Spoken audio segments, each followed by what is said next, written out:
Facebook commence à informer les utilisateurs touchés par l'affaire Cambridge Analytica.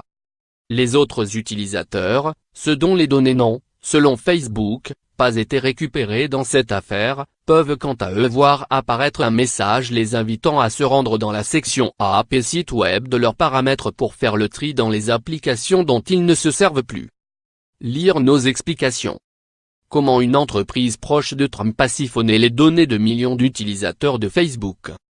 Facebook est accusé depuis plusieurs semaines d'avoir laissé Cambridge Analytica, une entreprise spécialiste de l'influence politique proche de Donald Trump, s'emparer des données personnelles de dizaines de millions d'utilisateurs, majoritairement américains, par le truchement d'une application de quiz présentée comme un outil de recherche académique.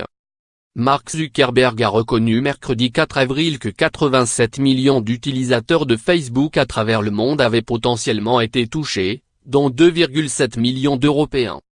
Le président directeur général de Facebook a depuis entamé une contre-offensive politique et médiatique, reconnaissant même, lors d'une de ses rares conférences de presse, une énorme erreur et annonçant une série de mesures. Une erreur dont Mark Zuckerberg devra s'expliquer devant le Congrès américain.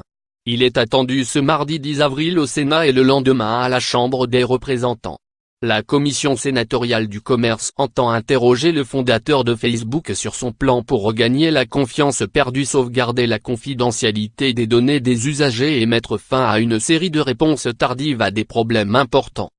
Lire aussi. L'humiliation de Mark Zuckerberg, convoqué devant le Congrès.